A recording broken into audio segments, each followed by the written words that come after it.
చిన్నప్పుడే మన లైఫ్ చాలా బాగుండేది. ఫ్రెండ్స్తో హ్యాపీగా ఆడుకునే వాళ్ళం, ఫ్యామిలీతో వెకేషన్స్ ఎంజాయ్ చేసేవాళ్ళం, అమ్మాయి అబ్బాయి అనే తేడా లేకుండా అందరితో కలిసిపోయే వాళ్ళం. కానీ సరిగ్గా అప్పుడే ప్యూబర్టీ స్టార్ట్ అవుతుంది. ప్యూబర్టీ వచ్చిన వెంటనే మన థాట్ ప్రాసెస్ కంప్లీట్గా మారిపోతుంది. సడన్గా అమ్మాయిలపైన ఎప్పుడు లేని ఇంట్రెస్ట్ మొదలవుతుంది. ఈ ప్యూబర్టీ అనేది బయాలజికల్గా సైకలాజికల్గా మనల్ని కంప్లీట్గా మార్చేస్తుంది. ప్యూబర్టీకి తర్వాత మనం ప్రపంచాన్ని చూసే విధానం కంప్లీట్గా మారిపోతుంది. మనందరికీ ఆపోజిట్ జెండర్తో ఒక రకమైన అట్రాక్షన్ మొదలవుతుంది. మీరు ఎంత వద్దు అనుకున్నా ఏదో విధంగా ఆపోజిట్ జెండర్ వైపు అట్రాక్ట్ అవుతూ ఉంటారు. మీకు నచ్చిన పర్సన్ని ఇంప్రెస్ చేసేందుకు రకరకాలుగా ప్రయత్నిస్తూ ఉంటారు. ఇలాంటి టైంలో అబ్బాయిలు అమ్మాయిలను చూసి ఇదిగో ఇలా ఫీల్ అవుతారు.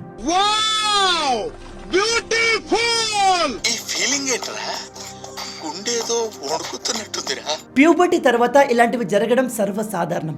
ఇది అందరిలో జరుగుతుంది. ఎస్పెషల్లీ టీనేజర్లు ఈ స్టేజ్లో వాళ్ళతో ఏం జరుగుతుందో అర్థం కాక కన్ఫ్యూజ్ అవుతూ ఉంటారు. ఇలాంటి సమయంలోనే వీళ్ళు ప్రేమ అనే పేరుతో వేరే అబ్బాయిని లేదా అమ్మాయిని ఇష్టపడడం, ఆమెను ఇంప్రెస్ చేయడానికి ట్రై చేయడం చేస్తూ ఉంటారు. అయితే టీనేజ్లో కలిగే ఈ ఫీలింగ్ని లవ్ అనే దానికంటే ఫిజికల్ అట్రాక్షన్ అనడం కరెక్ట్. ఇతరుల పట్ల ఒక అట్రాక్షన్ కలగడం, వాళ్ళతో కలవాలి అనే ఫీలింగ్ కలగడం చెడ్డదేమీ కాదు. ఎందుకంటే అది మీరు కావాలని చేసేది కాదు, అది ఆటోమేటిక్గా మీలో కలుగుతుంది. ఇలాంటి ఫీలింగ్ కలగకపోతేనే మీలో ప్రాబ్లం ఉన్నట్టు. ఎందుకంటే ఇలాంటి ఫీలింగ్ కలగడం అనేది ఒక హ్యూమన్ నేచర్. వేరే పర్సన్తో కలవాలి అనుకునేది ఒక బయాలజికల్ నీడ్. అయితే ఈ ఫీలింగ్ని ప్యూబర్టీ తర్వాత కలిగే ఎమోషనల్ బయాలజికల్ చేంజెస్ని మీరు ప్రాపర్గా మేనేజ్ చేయలేకపోతే మీ లైఫే నాశనం అవుతుంది. అందుకే ఈ వీడియోలో మనం ప్యూబర్టీ తర్వాత మీకు ప్రేమ అనిపించే ఒక ఫీలింగ్ గురించి 6 సైకలాజికల్ ఫ్యాక్ట్స్ చెప్పబోతున్నాను. ఈ ఫ్యాక్ట్స్ని మీరు క్లియర్గా అర్థం చేసుకోగలిగితే మీరు ప్యూబర్టీ తర్వాత కలిగే అట్రాక్షన్ అనే ట్రాప్ నుంచి బయటపడతారు. ఈ వీడియో చాలా ఇంపార్టెంట్. ఎస్పెషల్లీ టీనేజ్లో ఉన్న వాళ్ళు ఈ వీడియోని తప్పకుండా చూడండి. అర్థం చేసుకోవడానికి కాస్త డిఫికల్ట్గా ఉండొచ్చు, కాకపోతే ఈ విషయాలు మీరు తెలుసుకోవడం చాలా ఇంపార్టెంట్. కాబట్టి వీడియోని ఏమాత్రం స్కిప్ చేయకుండా పూర్తిగా చూసి అన్ని విషయాలు తెలుసుకోండి.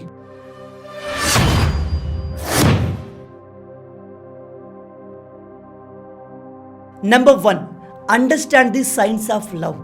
ప్యూబర్టీ తర్వాత అంటే మన ఏజ్ 14 లేదా 15 దాటిన తర్వాత మన బాడీలో ఫిజికల్ అండ్ ఎమోషనల్ చేంజెస్ జరుగుతాయి. ఈ చేంజెస్ మీలో ఎమోషనల్ అండ్ సెక్సువల్ డిజైర్ని విపరీతంగా పెంచేస్తాయి. దీనికి కారణం అబ్బాయిల్లో టెస్టోస్టిరాన్ అనే హార్మోన్ లెవెల్స్ పెరగడం, అదే అమ్మాయిల్లో ఈస్ట్రోజన్ హార్మోన్స్ పెరగడం. ఇవి 2 డిఫరెంట్ జెండర్లో ఉండే డిఫరెంట్ సెక్సువల్ హార్మోన్స్. ఈ హార్మోన్స్ కారణంగానే మీలో అపోజిట్ జెండర్తో కలవాలి అనే ఫీలింగ్ స్ట్రాంగ్గా క్రియేట్ అవుతుంది. ఈ సెక్సువల్ డిజైర్ అనేది కంట్రోల్డ్గానే ఉంటుంది, అంటే దీన్ని మనం కంట్రోల్ చేసుకోవచ్చు. కాకపోతే ఒక అందమైన అమ్మాయి లేదా అబ్బాయిని చూసినప్పుడు మీలో కలిగే అట్రాక్షన్ అనే ఫీలింగ్ ఉంటుంది చూడండి, దాన్ని మాత్రం మనం కంట్రోల్ చేయలేము. మీలో చాలామంది ఈ ఫీలింగ్ని ఎక్స్పీరియన్స్ అయి ఉంటారు. మీకు బాగా నచ్చిన ఒక అమ్మాయి లేదా అబ్బాయి మీకు సడన్గా కనిపించినప్పుడు మీలో కలిగే హ్యాపీనెస్, ఎగ్జైట్మెంట్ మామూలుగా ఉండదు, అవునా కదా? అయితే చాలామంది దీనికి కారణం మన మనసు, హార్ట్ అని చెప్తూ ఉంటారు. కానీ ఈ మొత్తం డ్రామాకి అసలైన కారణం మన బ్రెయిన్. మన బ్రెయిన్లో రిలీజ్ అయ్యే డోపమిన్స్, నోర్ఫిన్ఫ్రైన్స్ అనే హార్మోన్స్ మన బాడీని ఎక్స్ట్రీమ్ హ్యాపీ, ఎగ్జైటింగ్ ఫీల్ అయ్యేలా చేస్తాయి. అండ్ ఈ హార్మోన్స్కి మనం అడిక్ట్ అయిపోతాం.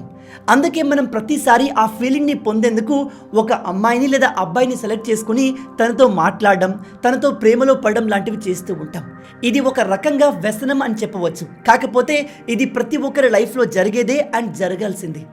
ఎప్పుడైతే మీరు ఒక పర్సన్ని మీ క్రష్ లాగా ఊహించుకుంటారో వారిని ఎక్కువగా ఇష్టపడతారు. వారి ముందు మీరు ప్రాపర్గా బిహేవ్ చేయలేరు. వాళ్ళు కనబడగానే సడన్గా మీ బిహేవియర్, మీ మాటలు, మీరు ఆలోచించే విధానం ఇలా ప్రతి ఒక్కటి మారిపోతుంది. మీలో చాలామంది ఈ ఫీలింగ్ని ఎక్స్పీరియన్స్ అయ్యే ఉంటారు. సడన్గా మీకు బాగా ఇష్టమైన అమ్మాయి మీ దగ్గరికి వచ్చి మాట్లాడినప్పుడు మీకు ఏం మాట్లాడాలో అర్థం కాదు. కొన్నిసార్లు అయితే మాటలే రావు. నార్మల్ సమయంలో మీరు బాగానే ఉంటారు, కానీ మీ క్రష్ మీ ముందుకు వచ్చి మాట్లాడగానే ఏదో అడ్డదిడ్డంగా మాట్లాడేస్తారు. ఆ తర్వాత అరే ఇలా ఎందుకు అయింది అని బాధపడుతూ ఉంటారు, కన్ఫ్యూజ్ అవుతూ ఉంటారు. దీనంతటికి కారణం మన బ్రెయిన్ అండ్ అందులో రిలీజ్ అయ్యే హార్మోన్స్. ఈ డోపమిన్ అనే హార్మోన్ మిమ్మల్ని మీ క్రష్ ముందు సూపర్ ఎగ్జైటింగ్గా మారిస్తే ఇంకో హార్మోన్ ఉంటుంది, దాని పేరు ఆక్సిటోసిన్.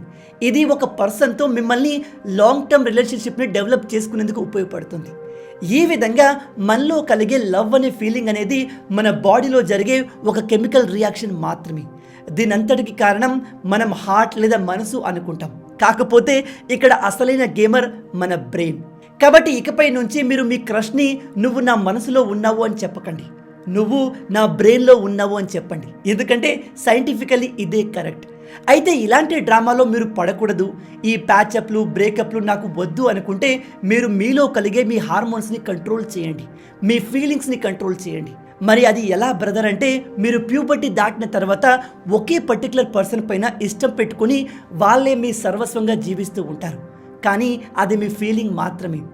రియల్ వరల్డ్లో రియాలిటీ చాలా వేరుగా ఉంటుంది. కాబట్టి అనవసరంగా ఈ ఫీలింగ్స్లో పడి ఒక అమ్మాయి కోసం లేదా అబ్బాయి కోసం మీ లైఫ్ని వేస్ట్ చేసుకోకండి. మళ్ళీ చెప్తున్నాను, ఒకే అమ్మాయిని లేదా ఒకే అబ్బాయిని చూస్ చేసుకుని వీళ్ళే నా లైఫ్ అనుకోకండి.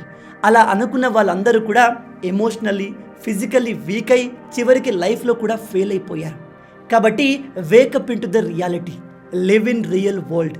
బయట ఏం జరుగుతుంది, ప్రపంచం ఎలా రన్ అవుతుంది, ఎవరేం చేస్తున్నారు, లైఫ్లో ముందుకు వెళ్ళాలి, ఎదగాలంటే ఏం చేయాలి, ఎలా సక్సెస్ అవ్వాలి, ఇలాంటి విషయాలపైన మీ ఎమోషన్స్ని ఫీలింగ్స్ని ఇన్వెస్ట్ చేయండి. అప్పుడు ఆటోమేటిక్గా మీకు నచ్చిన వాళ్ళు, మీరు కావాలనుకున్న వాళ్ళు మీ లైఫ్లోకి వచ్చేస్తారు. Number 2, understand your attachment style. మీరు ఒక పర్సన్తో అటాచ్ అయిన తర్వాత ఎంతకాలం కలిసి ఉంటారు అనేది మీ అటాచ్మెంట్ స్టైల్ పైన డిపెండ్ అయి ఉంటుంది. ఈ అటాచ్మెంట్ స్టైల్ అనేది చిన్నప్పటి నుంచే స్టార్ట్ అవుతుంది. చాలామంది పిల్లలు తమ పేరెంట్స్తో మంచి అటాచ్మెంట్ని కలిగి ఉంటారు. అలాగే పేరెంట్స్కి పిల్లలతో మంచి అటాచ్మెంట్ ఉంటుంది. ఇక్కడ అటాచ్మెంట్ అంటే ఒకరి ఫీలింగ్ని ఒకరు ప్రాపర్గా అర్థం చేసుకోవడం. కానీ కొంతమంది పిల్లలకు ఈ అటాచ్మెంట్ చిన్నప్పటి నుంచే ప్రాపర్గా ఉండదు. వీళ్ళ ఫీలింగ్స్ని వాళ్ళ పేరెంట్స్ అర్థం చేసుకోకపోవడం లేదా పేరెంట్స్ ఫీలింగ్స్ని ఈ పిల్లలు సరిగా అర్థం చేసుకోకపోవడం వల్ల వాళ్ళ మధ్య కనెక్షన్ ఉండదు. వాళ్ళు ఎమోషనల్లీ ఒకరినొకరు కనెక్ట్ కాలేరు. మీరు ఒక వ్యక్తి ప్రేమ కోసం వాళ్ళ వెంట పడడం, ప్రేమించమని బతిమిలాడడం లేదా నాకు అసలు ప్రేమించే అర్హత లేదు అని మిమ్మల్ని మీరు అనుకుంటూ ఉంటే మీ అటాచ్మెంట్ స్టైల్ ప్రాపర్గా లేదు అని అర్థం. మీ అటాచ్మెంట్ స్టైల్ అనేది ప్రాపర్గా లేనప్పుడు మీరు మీ ఫీలింగ్స్ని మీ ఎమోషన్స్ని ఇతరులతో ప్రాపర్గా షేర్ చేసుకోలేరు. ఒకవేళ ఎవరైనా మిమ్మల్ని ప్రేమించినా కూడా మీరు వాళ్ళకు దూరంగా పరిగెడతారు. ఎందుకంటే మిమ్మల్ని మీరు ఇన్సెక్యూర్గా ఫీల్ అవుతారు. ఒకవేళ ఇలాంటి అటాచ్మెంట్ స్టైల్ మీలో ఉంటే వెంటనే దాన్ని మార్చుకోండి, లేదా భవిష్యత్తులో ఖచ్చితంగా ప్రాబ్లం ఫేస్ చేస్తారు. నెంబర్ 3, ఇది చాలా important. No one is perfect. మనం ఒక వ్యక్తి పట్ల అట్రాక్ట్ అయినప్పుడు మనలో ప్రొడ్యూస్ అయ్యే ఆక్సిటోసిన్ అనే హార్మోన్ వాళ్ళలో ఉన్న పాజిటివ్ సైడ్ మాత్రమే చూసేలా చేస్తుంది. మీరు ఇష్టపడే అమ్మాయి లేదా అబ్బాయి ఎంత చెడ్డవాళ్ళైనప్పటికీ మీరు వాటిని పట్టించుకోరు. మీరు జస్ట్ వాళ్ళలో ఉన్న పాజిటివ్స్ మాత్రమే చూస్తారు. అండ్ మెల్లమెల్లగా మీరు ఎలా తయారవుతారంటే కేవలం ఆ పర్సన్ మాత్రమే నాకు పర్ఫెక్ట్, ఎలాగైనా సరే వాళ్ళను మీ సొంతం చేసుకోవాలి అనుకుంటారు. ఇలాంటి ఫీలింగ్ మీలో కలిగినప్పుడు ఆ ఎదుటి వాళ్ళు మిమ్మల్ని ఇగ్నోర్ చేస్తున్నా కూడా మీరు వాళ్ళ వెనకాలే పరిగెడతారు. ఒకవేళ మీరు ఇందులో సక్సెస్ అయితే, అంటే మీరు ఇష్టపడ్డ వ్యక్తితో మీరు కనెక్ట్ అయితే, అప్పుడు మీకు వాళ్ళలో ఉన్న డార్క్ క్వాలిటీస్ కనిపిస్తాయి. వాటిని చూసి మీరు తట్టుకోలేరు. ఎందుకంటే మీరు మొదటి నుంచే వాళ్ళను పర్ఫెక్ట్ అనుకుంటున్నారు. వాళ్ళ నెగిటివ్ సైడ్ చూసి మీరు ఖచ్చితంగా లైఫ్ లాంగ్ ఇబ్బంది పడుతూ ఉంటారు. మనలో కలిగే అట్రాక్షన్ మన కంట్రోల్లో ఉండదు. కానీ మీరు ఎవరితో కనెక్ట్ అవ్వాలి, ఎవరితో మీరు అటాచ్మెంట్ పెంచుకోవాలి అనేది మన చేతుల్లో ఉంటుంది. కాబట్టి మీకు ఒక పర్సన్ చాలా పర్ఫెక్ట్గా అనిపిస్తున్నాడు, ఎలాగైనా సరే వాళ్ళతో కలిసిపోవాలి అని మీకు అనిపిస్తుంటే వెంటనే అలర్ట్ అయిపోండి. అలా అని మీరు ఎవరిని ఇష్టపడకూడదు అని చెప్పట్లేదు. కాకపోతే మీరు ఇష్టపడే వ్యక్తి యొక్క ఓన్లీ పాజిటివ్ సైడ్ మాత్రమే కాకుండా వాళ్ళ నెగిటివ్స్ని కూడా ముందే తెలుసుకోండి అని చెప్తున్నాను. Number 4, true love don't happen just for one time. చాలామంది చెప్తూ ఉంటారు, ట్రూ లవ్ అనేది కేవలం ఒక్కసారి మాత్రమే కలుగుతుంది. మనలో మొదటిసారిగా ఒక వ్యక్తి పైన కలిగిన ప్రేమ మాత్రమే జెన్యూన్ ప్రేమ. ఆ తర్వాత మీరు ఎంతమందితో కనెక్ట్ అయినా అది జెన్యూన్ లవ్ కాదు అని చెప్తూ ఉంటారు. కానీ అది అబద్ధం. ఎందుకంటే అట్రాక్షన్ అనేది కేవలం ఒక్కరిని చూసి మాత్రమే వచ్చేది కాదు. మీకు ఎవరు బాగా అనిపించినా వాళ్ళపైన అట్రాక్షన్ అనిపిస్తుంది. ఎందుకంటే ఈ అట్రాక్షన్ అనేది మన కంట్రోల్లో ఉండదు. ఉదాహరణకి ఒక వ్యక్తి టీనేజ్లో ఒక అమ్మాయిని ప్రేమించాడు అనుకుందాం. ఆ ప్రేమ నిజమైన ప్రేమ కావచ్చు, ప్యూర్ అట్రాక్షన్ కూడా కావచ్చు. వాళ్ళు కొన్ని రోజులు కలిసి ఉన్న తర్వాత ఆ అమ్మాయి సైడ్ నుంచి ప్రాబ్లమ్స్ రావడం, లేదా తన బిహేవియర్ నచ్చక ఈ అబ్బాయి ఆమెను వదిలేస్తే ఆ తర్వాత కూడా ఈ అబ్బాయి లైఫ్ లాంగ్ ఒంటరిగా ఉండిపోవాలా? కాదు కదా. ఆ అమ్మాయి కంటే ఇంకా బెటర్ అమ్మాయిలు బయట చాలామంది ఉంటారు. మేబీ అతనికి బెస్ట్ అనిపించే అమ్మాయి ఇంకొకరు దొరకవచ్చు. సేమ్ ఇదే అమ్మాయిలకు కూడా వర్తిస్తుంది. ఒక అమ్మాయి ఒక అబ్బాయితో కొన్ని రోజులు ఉండి అతనిలో ఉన్న నెగటివ్స్, బ్యాడ్ నేచర్, తను ఈమెను సరిగా ట్రీట్ చేయకపోవడం లాంటివి చూసి ఆమె ఇతన్ని వదిలేసి తనను బెటర్గా చూసే వ్యక్తి, తనను ఇంకా కేర్ఫుల్గా హ్యాండిల్ చేసే వ్యక్తిని ఆమె సెలెక్ట్ చేసుకోవచ్చు. ఇక్కడ నేను చెప్పేది ఏమిటంటే కేవలం మొదటిసారి కలిగిన లవ్ మాత్రమే జెన్యూన్, తర్వాత కలిగేది జెన్యూన్ లవ్ కాదు అనేది కంప్లీట్గా అబద్ధం. అండ్ ఇక్కడ ఇంకో ఇంపార్టెంట్ విషయం ఏమిటంటే చాలామంది ఒక అమ్మాయితో లేదా అబ్బాయితో అటాచ్ అయిపోయి వాళ్ళ కోసం ఏదైనా చేస్తూ ఉంటారు. ఎదుటి వాళ్ళు వీళ్ళతో ఎంత రూడ్గా ఉన్నా, వాళ్ళు వీళ్ళను కంప్లీట్గా యూజ్ చేసుకుంటున్నా కూడా వీళ్ళు వాళ్ళతోనే ఉండాలి అనుకుంటారు. ఇది టాక్సిక్ రిలేషన్ కిందికి వస్తుంది. గైస్ గుర్తుపెట్టుకోండి, ఎవరి కోసం కూడా మరీ అంతగా దిగజారి ఉండాల్సిన అవసరం లేదు. మీరు ఒక అమ్మాయిని లేదా అబ్బాయిని మీ లైఫ్లో ఉండమని బ్రతిమలాడకండి. ఇది ఎలా అంటే మీరు ఒక బస్ స్టేషన్ దగ్గర బస్ కోసం వెయిట్ చేస్తున్నారు. ఒక బస్ మిస్ అయితే ఇంకో బస్ వస్తుంది, అంతేకాని ఆ బస్సే కావాలని చెప్పి దాని వెనకాల పరిగెత్తం కదా. ఇది కూడా అంతే. మన జీవితంలో కొందరు వస్తూ ఉంటారు, మరికొందరు పోతూ ఉంటారు. అదే కదా లైఫ్ అంటే. అంతేకాని వచ్చిన వాళ్ళంతా నా దగ్గరే ఉండిపోవాలి అంటే అది కుదరదు. Number 5, set your priority. Present ప్రపంచంలో ఉన్న టాప్ సక్సెస్ఫుల్ పీపుల్స్ని చూస్తే వాళ్ళలో చాలామంది బ్రేకప్ అయిన వాళ్ళు, డివోర్స్ తీసుకున్న వాళ్ళు ఉంటారు. అందులో తప్పేమీ లేదు, ఎందుకంటే వాళ్ళ ప్రయారిటీ ఏంటో వాళ్ళకు బాగా తెలుసు. అలా తెలుసు కాబట్టే వాళ్ళు రైట్ టైంలో రైట్ డిసిషన్ తీసుకోవడం వల్ల ఇప్పుడు టాప్ సక్సెస్ఫుల్ పీపుల్ లిస్ట్లో ఉన్నారు. మీరు లైఫ్లో ముందుకు వెళ్ళాలి అనుకున్నప్పుడు మీతో పాటు ఉన్న మీ పార్ట్నర్ మిమ్మల్ని ఎంకరేజ్ చేయాలి. వాళ్ళు మీతో కలిసి మిమ్మల్ని మరింత ప్రొడక్టివ్గా మార్చాలి. అంతేకాని వాళ్ళే ప్రాబ్లంగా మారినప్పుడు ఆబ్వియస్లీ వాళ్ళను వదిలేయడంలో ఎటువంటి తప్పు లేదు. ఎందుకంటే మీ ప్రయారిటీ ఏంటో మీకు తెలిసి ఉండాలి. సక్సెస్ అవ్వాలి, జీవితంలో ముందుకు వెళ్ళాలి అంటే ఆబ్వియస్లీ అలాంటి రిలేషన్షిప్ని వదిలేయడమే కరెక్ట్. ఉదాహరణకి మీరు కాలేజ్లో చదువుతున్నారు అనుకుందాం. అదే సమయంలో మీకు గర్ల్ ఫ్రెండ్ కూడా ఉంది. మీరు బాగా చదువుకొని మంచి గ్రేడ్స్ తెచ్చుకుంటే మంచి ఉద్యోగం వస్తుంది. మంచి ఉద్యోగంతో మీరు ఈజీగా సెట్ అవుతారు, లైఫ్లో మరింత ముందుకు వెళ్తారు. కానీ కొంతమంది స్టూడెంట్స్ ఎలా ఉంటారంటే వాళ్ళు ఇష్టపడ్డ అమ్మాయి లేదా అబ్బాయి వాళ్ళకు తరచూ గుర్తు రావడం, లేదా వీళ్ళు ఒకరినొకరు కలిసి ఉంటూ చదువును నెగ్లెక్ట్ చేయడం చేస్తారు. ఇలా చేస్తే చివరికి ఇద్దరు ఫెయిల్ అవుతారు. కేవలం కాలేజీలో మాత్రమే కాదు, లైఫ్లో కూడా. మీ పార్ట్నర్ మిమ్మల్ని గోల్స్ రీచ్ అవ్వకుండా ఆపుతున్నారు అంటే అలాంటి వారిని వదిలేయడమే బెటర్. దీనికి క్వైట్ అపోజిట్ కూడా ఉంటుంది. కొంతమంది ఉంటారు, వాళ్ళు మీ లైఫ్లో వచ్చాక మీరు మరింత స్ట్రాంగ్ అవుతారు, వాళ్ళు మిమ్మల్ని ఎంకరేజ్ చేస్తారు. ఇలాంటి వాళ్ళు మీరు మీ గోల్స్ని రీచ్ అవ్వడానికి సూపర్ హెల్ప్ఫుల్గా మారుతారు. ఇలాంటి వాళ్ళు మీ లైఫ్లో ఉంటే వాళ్ళని ఎట్టి పరిస్థితుల్లో వదులుకోకండి. ఇక చివరగా number 6, protect your self respect. ఇది చాలా ఇంపార్టెంట్, జాగ్రత్తగా వినండి. నేను పర్సనల్గా చాలామందిని చూశాను.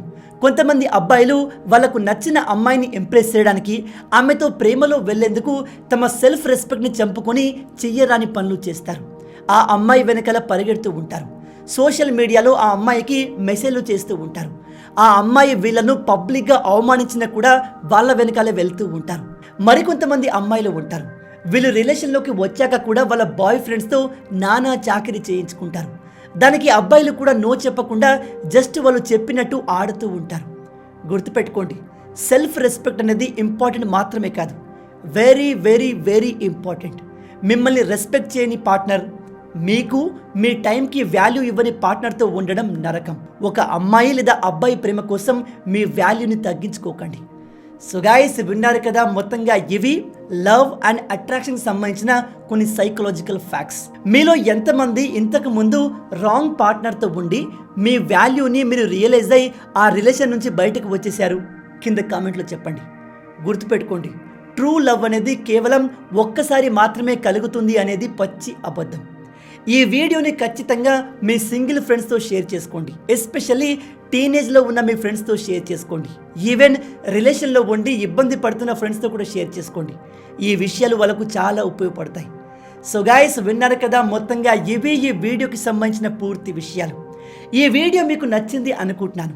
నచ్చితే అలా ఊరికే చూసి వెళ్ళిపోకుండా వీడియోని లైక్ చేయండి. ఈ వీడియోకి నేను మీకు ఇచ్చే లైక్స్ టార్గెట్ 5000 లైక్స్. చాలా ఈజీ, సింపుల్గా చేసేయండి. మీరు కొట్టే లైక్స్కి కింద ఉన్న లైక్ బటన్ పగిలిపోవాలి. అలాగే ఇలాంటి మరిన్ని ఇంట్రెస్టింగ్ వీడియోస్ కోసం మన ఛానల్ని సబ్స్క్రైబ్ చేసి మమ్మల్ని సపోర్ట్ చేయొచ్చు కదా. ఇది మీకు కంప్లీట్లీ ఫ్రీయే, కానీ మీరు చేసే ప్రతి ఒక్క లైక్ అండ్ సబ్స్క్రిప్షన్ మాకు మరిన్ని వీడియోస్ చేయడానికి ఒక మోటివేషన్లా ఉంటుంది. కాబట్టి వీడియోని లైక్ చేసి ఛానల్ని సబ్స్క్రైబ్ చేయడం మర్చిపోవద్దు. రాబోయే వీడియోలో ఇంకో ఇంట్రెస్టింగ్ టాపిక్తో మళ్ళీ కలుద్దాం. అంటిల్ దెన్, జై హింద్.